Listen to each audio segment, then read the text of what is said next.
Hello everyone and welcome back to the channel for the next part of my playthrough of the fourth turn, that is the October 1942 to January 1943 turn of Victory in the Pacific.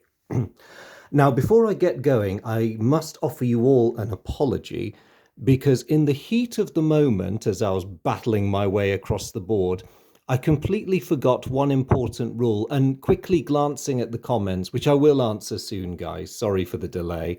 I noticed at least one of you, possibly more, had rightly called me out for the rules about air flotillas taking damage. And you're absolutely right. I always mess this up when I play this game.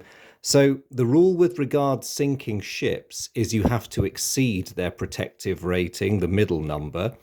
But with air flotillas, they are destroyed as soon as the number of hits they've taken equals or exceeds their armor number. So by rights, this and this Japanese air flotilla should have evaporated during the battles that we were just fighting. So I'll move them onto the Japanese casualty pile, which does actually make things look a lot healthier for the Allies now. Now, unfortunately, I can't really know what effect rolling that extra dice a couple of times here would have had. I was briefly tempted to arbitrarily award the Japanese an extra point of damage to make up for my mistake, my lapse, but in the context of a single turn playthrough, I don't think that's really going to achieve anything. So I'm just going to leave it for now. One of the beauties of this game is points, of course, are purely awarded for the seizure and holding of territory. You can lose or destroy as many units as you like, but that doesn't really have any bearing on your victory points. So thankfully for me, my mistake doesn't have huge consequences for the purpose of this demonstration. But again, thank you to all you guys who noticed and called me up on that. In addition to the comment, I did actually come home, set the phone up, glance at the map and go, oh, hang on, what have you done? And then proceed to kick myself. But anyway, moving on, when we left at the end of the last video, the battles in the Marshall Islands had pretty much been resolved in Japan's favor. However, some US forces were still trying to get away. And when I broke off, we were in the middle of the epic chase where Washington and South Dakota, that's quite a good pairing, actually. You'd think those two work well together. They were being chased somewhat implausibly by Tone Chikuma and Aoba, which is a massive disparity in force. You'd think the Japanese would sensibly want to break off. But the Japanese strategy here is they've suffered very heavy losses, and they probably can't really afford to lose a couple more cruisers.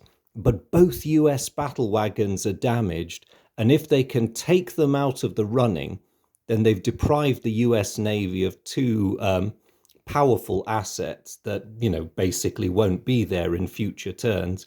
And all of these cruisers are armed with, long lance torpedoes, so it's probably worth the risk. So the Japanese were going to keep pursuing them, and they were going to keep that running order of Tone and Chikuma, the twins, ganging up on South Dakota, while Aoba heroically takes Washington all by herself. So I'm going to roll for Tone and Chikuma together.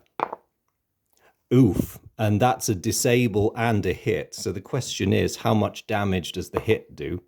Only one. The US has been lucky there. So South Dakota goes up to 3 hits and is disabled. But that does mean that she gets away without further damage, and she gets away intact to fight again. What about Aoba? Does she do anything to Washington? Oh dear, no, Aoba's a bit off her game. Maybe she was a bit, I don't know, intimidated by that massive fortress of steel she's trying to take on. Be that as it may, South Dakota gets to have a pop back at her tormentors before she staggers off. And she is going to target Chikuma. Oof. Okay. Luckily, because of her damage, she had lost her combat bonus. But that's still a solid hit and a definite disabled result. So let's see if Chikuma survives.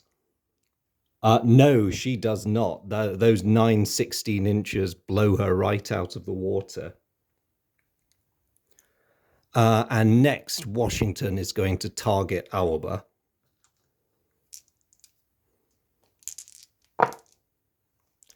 Oof, another solid hit. No disabling, but unless the US ship rolls a 1, Auerbach's in trouble.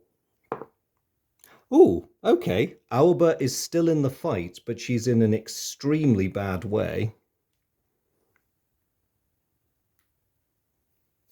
So South Dakota has gone. And I'll say she limps back to Pearl because that's the most sensible thing she can do right now. So the question for the Japanese is, do they now want to press the pursuit? It's not looking so good anymore. I mean, they still can get at the US ship because of her low speed, but do they want to? I'm going to say they've come this far. Bushido is talking. And if they can slay that giant, especially as they had the disappointment of the other one getting away, then it will be well worth it. So the undamaged Tone is going to go in first. Oh no. And Auerbach, which has taken a pounding, so her once formidable armament is somewhat weaker now. Oh dear. Okay. Now the US player has a choice. Tone, in a way, is a more tempting target because she's the more capable of the two enemy cruisers. But Auerbach, if she takes a hit, will definitely go under. Also, following the preference for sinking ships that are on their patrolling rather than their raiding side. Yeah, the Washington will stay on Auerbach. Okay, amazingly, Auerbach survives, but she takes a disabled result. So she limps off home. She is definitely going to go back to Yokosuka. She needs the repair capacity. And so we are just left with Tone pursuing. Luck has really not favored the Japanese in this one. So I think, having seen how this fight is going, Tone is going to choose discretion over valor and is going to break off the pursuit. So Washington makes it off with a bit of damage and is also going to head back for Pearl. So, I mean, a lot of American ships have survived. I know it's slightly off camera, so I'm just going to tilt it. But as you can see, Pearl Harbor is stacking up with damaged ships. So while the Yanks are technically winning, I don't think it's exactly a lot to celebrate either. Even worse, strategically, the attempt to relieve the US forces in the Marshall Islands chain has failed. So that's the first of 2 turns they've got to endure isolated before they surrender of their own volition. Now, of course, in the context of this demonstration, we won't find out whether they surrender in the long term or not. But it's not looking good. The only consolation, though, is that the action has cost the Japanese a large number of warships. So much for that one. Let's move to the final center of action, which is the big battle in the Central Pacific Ocean, the third battle of Midway Island. So I'm going to group the air units because both sides are pretty certain. Or actually, are they? Looking at the strength they've brought with them, it actually suits the Japanese better to try for a night action. I think as the Japanese, it's a night action would favor their balance of forces, but if it goes wrong and they're forced into a day action, they still have a lot of strength. The US, of course, given what they've brought to the party, definitely want a day action. So I'm going to roll the dice. The US get a +2 bonus because they have the air units and they want a day action, and also because they control the sea zone. So the Japanese will have to roll high and hope the US rolls low. Literally no dice in this case. So the US get the day action that they wanted. So the Japanese are significantly outgunned. So they're going to have to pick their targets carefully. Akagi is going to attack Wasp, and Hio is going to direct her attacks at Yorktown. So let's see how they do. So I'll do Akagi first. Okay, so she hasn't really landed any serious hits on Wasp, but she has disabled her, which is pretty good. What about Hio on Yorktown? Oh dear, that was a bit of a fumble. Okay. So the US Navy, with a lot of carriers, well, at least one more than their Japanese opponents, are going to group 2 on the mighty Akagi. Yorktown is going to parry Hio's attack, and the land-based air from Midway is going to wade in for a good measure. So I shall roll for the unfortunate USS Wasp first. Okay. She gets a hit and a disabled result. So the Americans really want to roll high here. Oh, and they do. Akagi disappears under a rain of bombs. And with her goes the very last of the original is it Daini or Daiichi? I never remember. First mobile striking force, Kido Butai. Daiichi, I believe. So yes, well done, USS Wasp. Saratoga, of course, now has no target because Akagi has sunk. How is Yorktown going to fare against Hio? Ouch. Okay, so she scored some damage there. And she does 1 damage. Okay, so Hio is, for the moment, still afloat. But she ain't very happy, because barely is she recovered from the Yorktown's airstrike when the land-based air comes in and manages to not do anything. Okay, so end of round, almost. Wasp effectively gets her get out of jail free card with the disabled result. She's going to head back for Pearl. But now we get the Japanese submarine. And it is a target-rich environment. She is going to go for the more vulnerable of the US carriers, so she's going to try a hit on Yorktown if she can. And she fails miserably, so that's it for the Japanese I-boat. That has to fall back. Right, so it's the end of the round, and the question is, what do the Japanese want to do?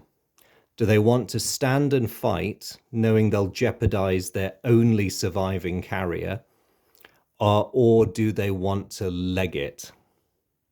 Now, this is a really tough choice because Hio is excruciatingly slow. So is Nagato, the battleship.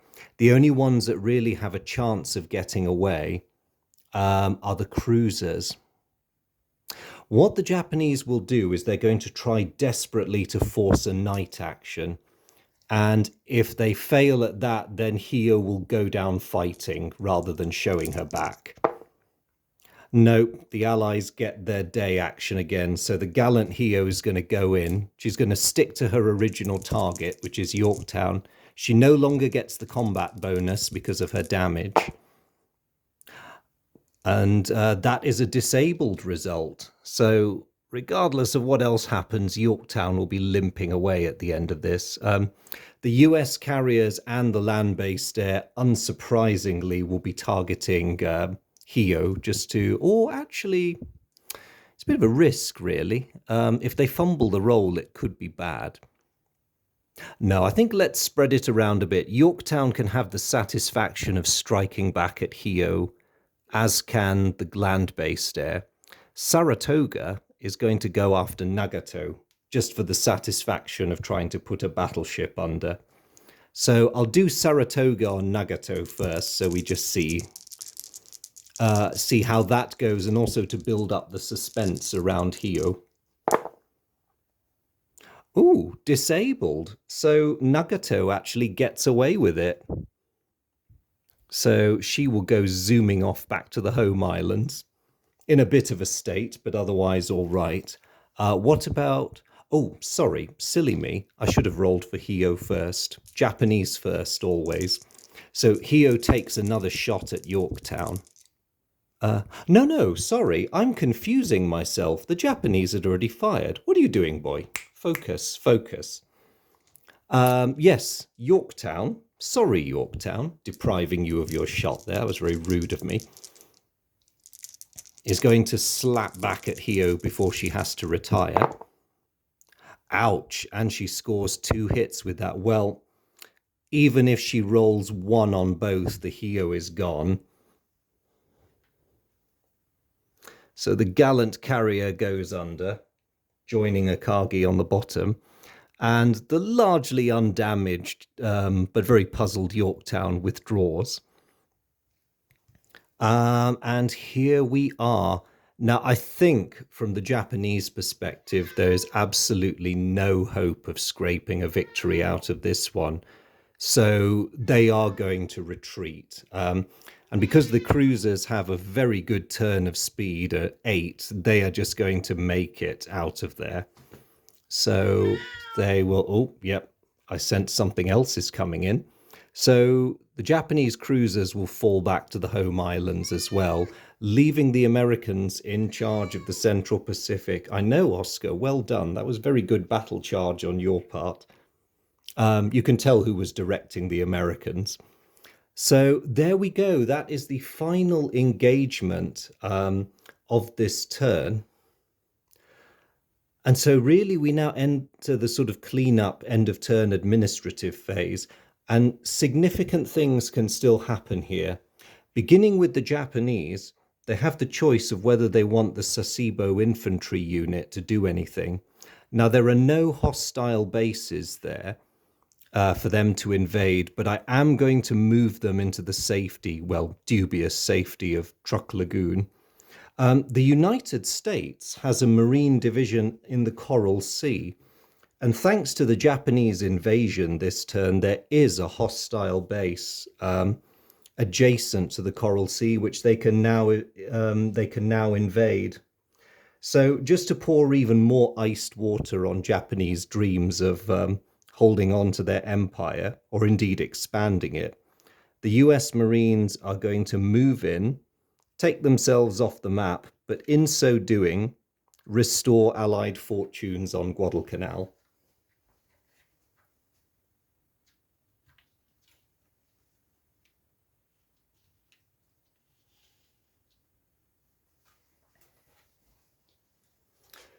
And so there we go. The butcher's bill, I must say, has been quite high. Most of the US forces that participated have been damaged rather than sunk. So while quite a few of the air units are going to have to come back as reinforcements, only one US ship, the battleship Indiana, was actually sent to the bottom. Oh, hello, Oscar. Yes. Sorry, everyone. Oscar has decided, with his Japanese hat on this time, that he is going to come and relieve me of command because he thinks my battle charge has been absolutely hopeless. And you are going to see why in a minute. Because in sharp contrast to US casualties, Japanese losses this turn, permanent losses, sinkings, have been absolutely horrendous. So that's a lot of ships onto the dead pile. It is the worst turn the Japanese have had in the game so far. And it's a bit of a psychological shock for them because they did not see that coming. I certainly didn't. I thought they were going to do a bit better than that. And I know some of my decisions were definitely suboptimal, but like I say, that was a horrendous turn for them. Especially as, if I just tilt the camera up, you can see the reinforcement boards up there. The Japanese really cannot expect very much in the coming turns, and yet the US, by contrast, they're going to get a trickle of reinforcements in turn 5, but then the happy days really start from turn 6 onwards. So I think from this point on, the Japanese are going to have a really hard time. They will probably do all right maintaining their perimeter for another turn or two. But generally speaking, I think the happy days of expansion are all over. Oscar agrees because he's messing the map up now. He's just like, no, put it away. There's no point, man. You're just wasting your time if you think there's anything that can be pulled out of this one. Isn't that so, Oscar? Yep. No, stop tripping over my damage counters. Thank you very much. Don't dribble on my damage counters. Thank you. Right, so before he gets me to pack the game up completely, because that's the massive hint he seems to be dropping, you do realise you're just messing up Pearl, Oscar, not to mention Yokosuka. Sigh. Gotta love cats, especially when they mix with war games. Anyway, all that remains now is to send the various units home, now that we've established sea control. None of the sea zones were left unoccupied, so I'll just return the Eastern Fleet units back to Ceylon. Everyone has a control marker. The various ships and surviving air wings can go home. Some of the air wings have damage, so I'm going to put them on their home ports.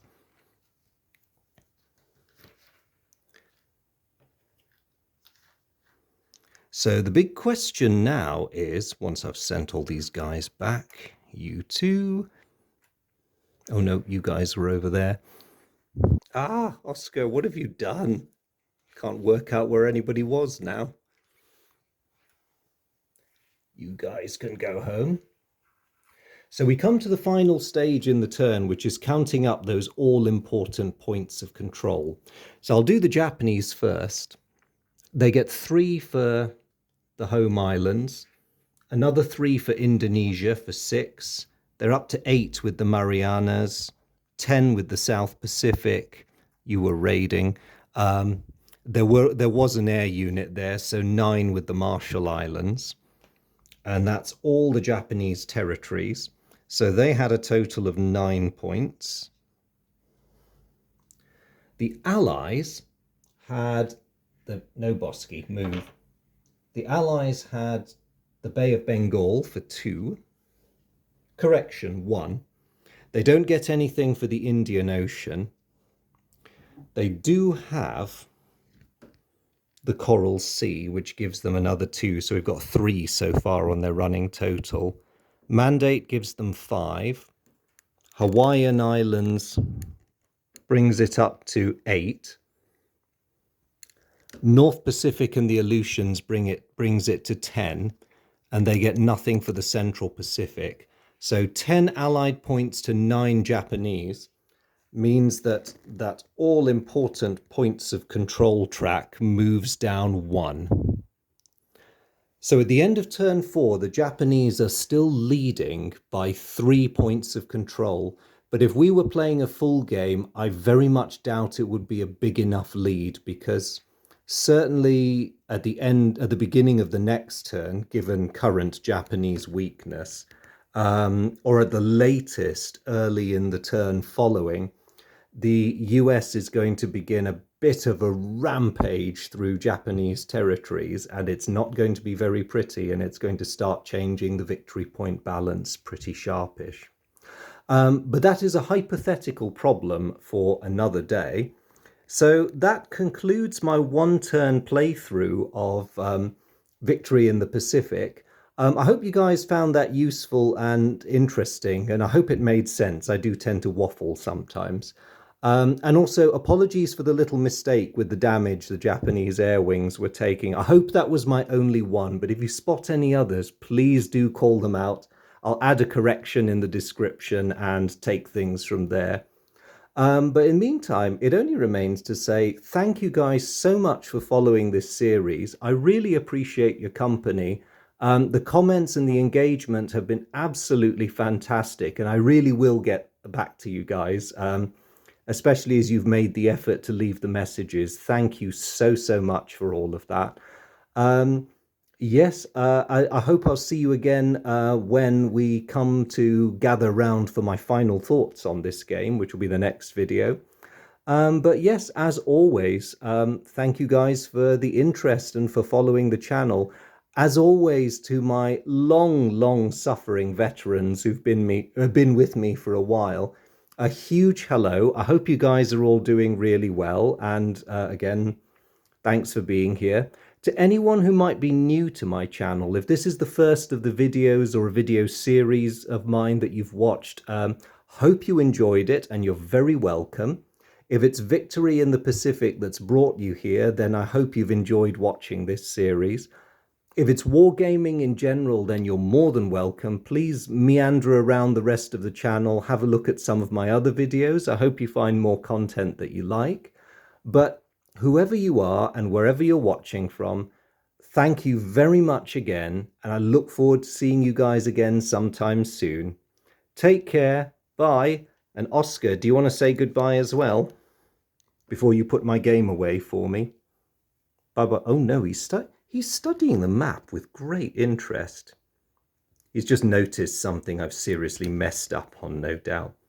Anyway, but I'll leave it there. Shall I leave these good folks alone at that point, Oscar? I think I should. Bye, everyone. See you in the next one, and take care.